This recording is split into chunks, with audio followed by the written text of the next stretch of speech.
Welcome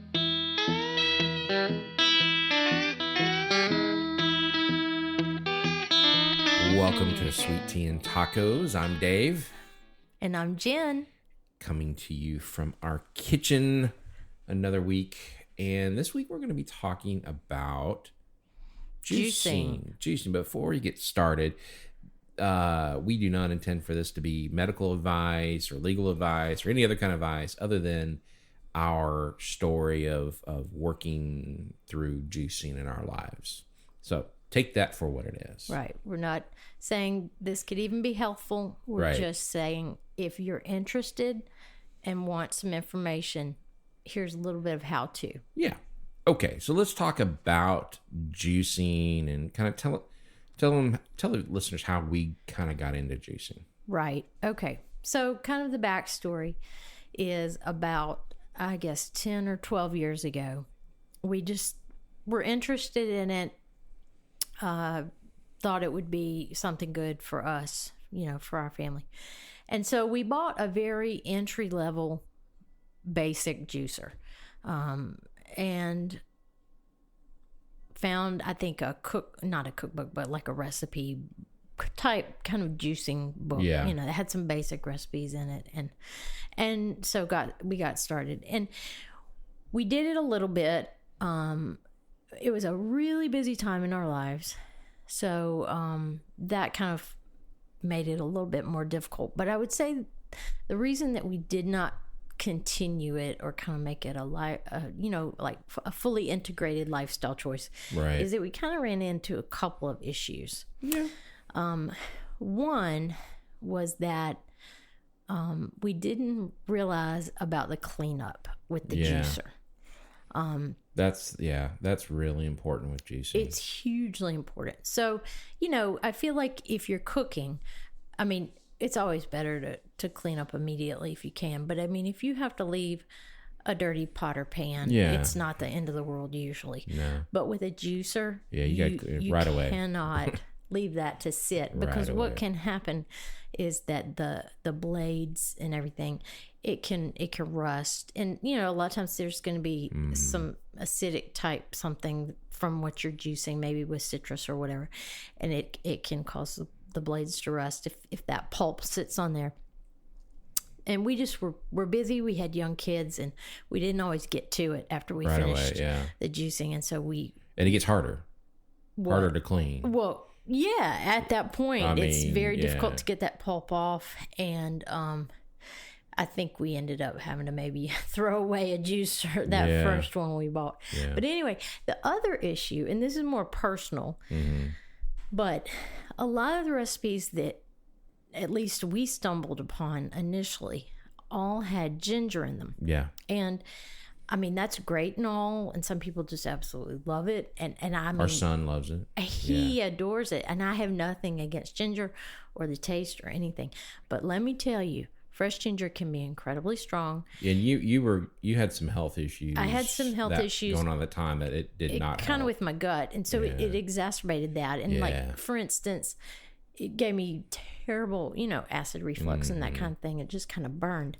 And so it was like I went to all this effort to wash the vegetables or fruits, chop them, put them through a juicer, clean up, etc., drink this stuff, and then it made me left not feeling so great because of all that kind of burn back with the ginger. So I would just say, and we'll talk more about that, but don't let that be a deterrent.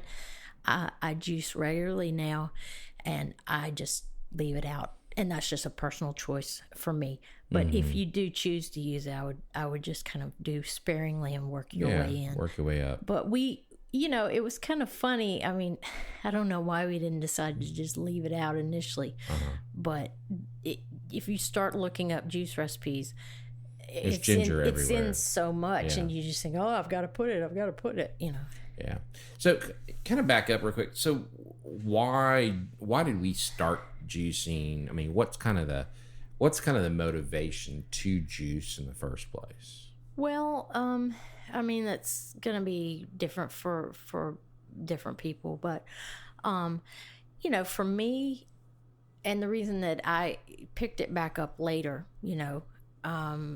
is that I felt like you could get a lot of good nutrients within the juice, without having to eat all of that. Right. I mean, because it's a large amount of vegetables that go in a batch of juice. It's a large amount of fruit and vegetables. And so, juicing will pull out the juice, leave the pulp.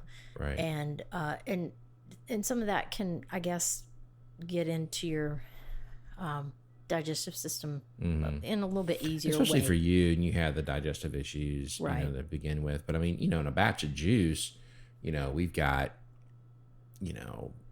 3, 4, 5 carrots, several apples, celery, several cucumbers, and right. It's a wide variety. Right. It's probably more than I would tend to just eat. Yeah. In the course of a day. Yeah, I mean, we might go through, when we make a batch of juice, we might go through it 2 days. It takes you and I to drink the batch of juice, but I wouldn't eat that many vegetables in that course of time. So let's talk about the juicers themselves. So we did kind of have an entry-level juicer. We did. So what are like the different juicers? Right. Kind of how does that, what to look for in a juicer? Right. I mean, I would encourage you to just really do your research. There's, so much good information nowadays out there on the internet. Not quite as much maybe back when we were first trying to start out. Mm-hmm. But there's centrifugal juicers, and that's actually what we had initially, and still what we have, although we don't have the same kind of juicer, like we don't have the same brand, and ours is better. But the centrifugal juicers have typically a better chute, kind of a feed chute, where you're putting the produce in. Right. So there's not quite as much chopping up and whatnot. And sometimes, depending on like the size, you could put a whole lemon or a whole apple or that kind of thing. So that's one thing to look for, is the feed chute size. Yeah, if that's important to you. Right. If you don't care or whatever. Yeah. Because the smaller one means you're going to do more prep. Exactly. Yeah, some juicers have a really tiny feed chute, and you're going to have to chop the stuff up incredibly small. Gotcha. Now, you might get more juice out of a different kind of juicer, but this is kind of what works for us in terms of the speed of juicing, in terms of the price point, and just kind of where we are. Because you can spend a lot of money in a juicer. Oh, goodness. You can spend probably $1,000 or even more. The one we have is it's less than $200, I would say. And it's easy. It's a well-known brand, and it's easy to find, and it's a good quality appliance, just in general. Right. Now, and let me just back up a little bit. Okay. When I was working retail and at cookware store, and back in the day when you and I worked together years ago, I don't even know if we sold a juicer, maybe just a basic like citrus and press type juicer. That looks like, you've seen the citrus press with the upside down little... where you put the half of the orange or half of the grapefruit. The thing you push it on. I mean, that's not what we're talking about. Right. But when I kind of, worked several years ago, people would come in, typically around the first of the year, when maybe they were looking to make some changes. Healthy. It's the healthy lifestyle time of year. Yeah, kind of new you type thing. And so they were wanting something different to do. But one thing that I ran into is a lot of times people would be confused, and it's very understandable why.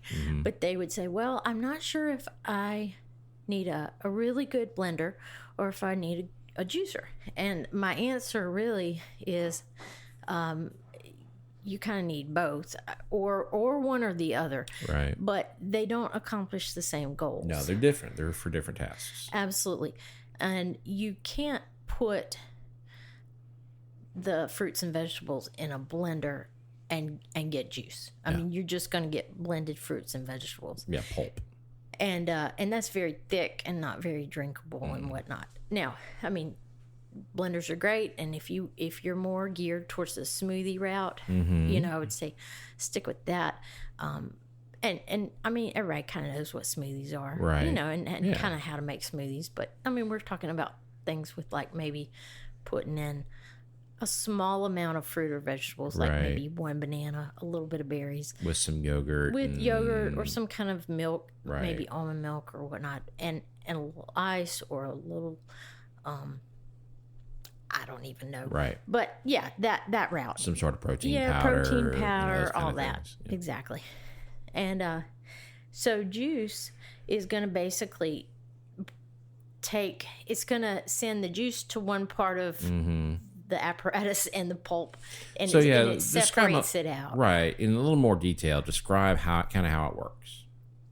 Well, you put it in, and you can have a feed chute at the top. You push the vegetable down. It's got this kind of a plunger where you press the produce through, right, and it spins around, and then, like I said, it separates it out. It sends the juice. Yeah, it's got a little grinder in this. It's got this filter basket in the bottom of the filter basket. Is kind of a grinder. And then it's very, very, very fine, like a really fine metal mesh coffee filter, if you've ever seen those Gold Touch coffee filters. And then, so that's where the juice is, as it grinds the fruit or vegetable, the juice it spins at different speeds depending on the juicer. And so it's centrifugal, as you mentioned, spins the juice out. Right. And then it sends the pulp out a different direction. Right. All right. And another thing, too, is on juicers, ours is a cold press. Okay. And typically you don't always find the centrifugal juicers being cold press. But this particular brand that we have is. Now, what that means, I guess it's kind of along the lines of what you would think of like when they press olive oil and you see that designation of cold pressed. Okay. It's not that it's actually cold, but it's just that there's not the heat.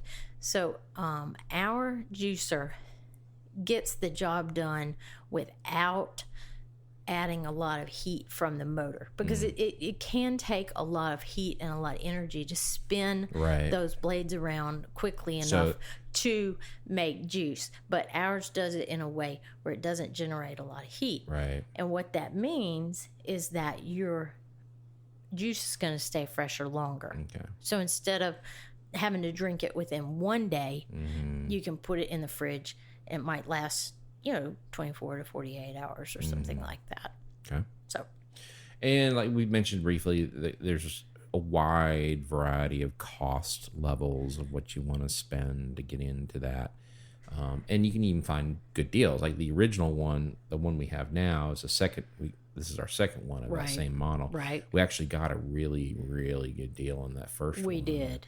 So that's what to look for. Look for good brands, reputable brands who make not only maybe juicers, but other good quality appliances. Yeah, and that would be a good entry level. Right. When you start looking at the juicer companies, the specialty juicer companies, that's where you're going to spend a lot more money. But the benefit of that is you get those machines will produce more juice out of the same amount of product. Exactly. And it's just because they're designed to specifically do that. They will be able to pull more juice out, like David said, and leave a drier pulp. So you kind of get more for your effort. Right. And, I lament sometimes how much pulp comes out of my machine, and I just think, oh, I wish, I could get a little bit more juice. It's a lot of produce I have to put through. But at the same time, like I said, that's just kind of where we are with life. And it does juice very quickly. I mean, once we get everything washed and chopped and we're running it through, we can get a batch of juice made within about 5 minutes. Yeah. And so you just have to kind of balance all that and see, what your needs are and your family dynamic and your time frame. But along those lines, I will say that you have to allow time to do it. And that was like what we referenced earlier, is that we didn't always have the time, or maybe we would finish juicing and one of our kids would need us and we'd get called away, and we would not prioritize getting that juicer cleaned up. But you need about 45 minutes to an hour. Yeah, from start to finish. And that you need to clean your produce very well. You can use some kind of fruit and vegetable spray. I know some people will soak their stuff in vinegar for a while, whatever. But, just wash it very thoroughly. And then, however you want to chop it or peel it, etc. Different people have, want to leave peels on for nutrients. Some things you really don't. Right. And then of course you have to cut it for size to go into the shoot. Exactly. Yeah. So then you actually do the juicing process. Right. And then, like on ours, we typically have to stop at least once midway through. And empty. To not empty the pulp out of the bucket, but kind of clean out the top part of the machine where some pulp has built up, because it can kind of impede the process. Right. But that's just something, everything's clear. You can kind of see through, and you know when you have to get, know when you're at that point. And then the cleanup. Yeah, and then you just wash everything with really hot water, or at least that's what we do. Right. Our manufacturer that made our juicer, it came with a little brush, to clean out that kind of mesh filter. Yeah, exactly. And then it does fine. I wouldn't really recommend putting any kind of soap or anything on it. Yeah, and just hot water in that brush. Yep. So what do you do with the pulp though? And now you can compost. It's a very fine pulp. Plus you have the leftover, what you've cut and trimmed off the vegetables. So you have a lot of opportunities for composting there. But right. And actually, one of the things we did at the juicer one time, and I've actually read a couple of people about doing this, but we were experimenting with cauliflower crust pizza. Let me just try that again. And the hard part with that was getting all the liquid out of the cauliflower. So I juiced the cauliflower mainly to get the pulp. Right. And it actually gave a really dry pulp. So that was, you can be creative and do different things with them. Yeah. And I just saw somebody the other day who did some videos, and they were making like some vegan type, for lack of a better word, meatballs. They were vegan, but she went ahead and juiced her produce to put in those before she cooked them, and we made muffins with them for a little while. I've used that pulp to do kind of along the lines of what you would think of like banana muffins or banana bread or zucchini bread. You can use that pulp and put in there, but I wouldn't save the pulp too long. It's not quick. Gonna go very long in the fridge, maybe a day or two in sort of a zipper type bag. Right. We'd even give it to the dogs, mixing in with their food sometimes. But it is great for compost. Right. And so we kind of stick to one basic recipe. There's a lot of recipes and cookbooks or juice books, whatever you want to call them out there. But we kind of have one we like and just kind of stick to a lot. That's right. Okay, so ours has beets, carrots, pineapple, typically some celery, cucumbers, apple, lemon, and along the lines of the lemon, I would highly recommend putting some kind of citrus in your juice if you can tolerate it, because it will help the juice stay fresher longer, and it brightens the flavor. It really does. Yeah. So you think about that. Just between the two people, you've put in 3 or 4 carrots, probably 2 apples, at least 2, at least 1 lemon. 2 cucumbers and like 3 beets or 4 depending beets, on the size of the beets, and a whole pineapple. Yeah. And we drink that in 2 days. Right. That's, like I said, I would not eat that many greens. Oh, no.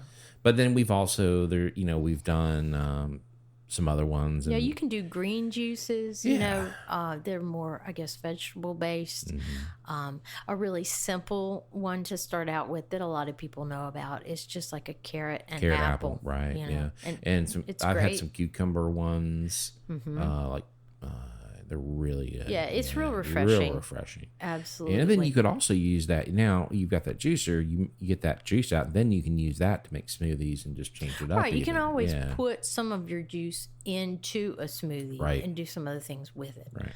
So cool. All right. Well, that's a good kind of cover our story on juicing and, kind of our journey on juicing, kind of how we do it. And, we don't do it as much as we want to because of the time involved. No, I mean, a couple of years ago, I was into it just every day. I mean, every day I made time to juice. And I would go through about 70 ounces of juice within a day, which is pretty unbelievable. Right. Now we're more lucky to get it done 2 or 3 times a week. Right. But we do enjoy it and just feel like it helps us and keeps us hydrated and things. Yeah. But let me circle back. There is one thing I wanted to touch about. If you use beets, just be prepared. I mean, I love beets. Yeah. I think they're phenomenal. But it will, that red color in there is, it's going to kind of get all over everything. Yeah. Just be prepared for it to get on your cutting board or your hands or whatever. But you'll see it later. Let me just put it that way. Right. But don't freak out. Don't think it's blood or something. You'll see it later. Not just wash your beet. If that's one thing I would peel your beets. Yeah, because the beets can really bring I think the first time, flavor. The first time we did it, we washed them, but we didn't peel them, and it was a little and our juice tasted like dirt. A little dirty taste there. A little, yeah. So, but that would be one thing. Carrots, whatever. But definitely the beets because they have so much of that earthiness to them. Right. So, yeah. But like they say, the best juicer is one that you're gonna use. Yeah, just whatever you got, work your way into it, get started. Hope you enjoy it. It's a lot of fun. Yeah. So that's Sweet Teen Tacos for this week. I'm Dave. And I'm Jen. Thank you for listening. We appreciate it. Leave us a review on your podcaster of choice. That'll help it reach other people. And send us an email if you have any questions or comments or things you want to know more about. Thanks and have a good day.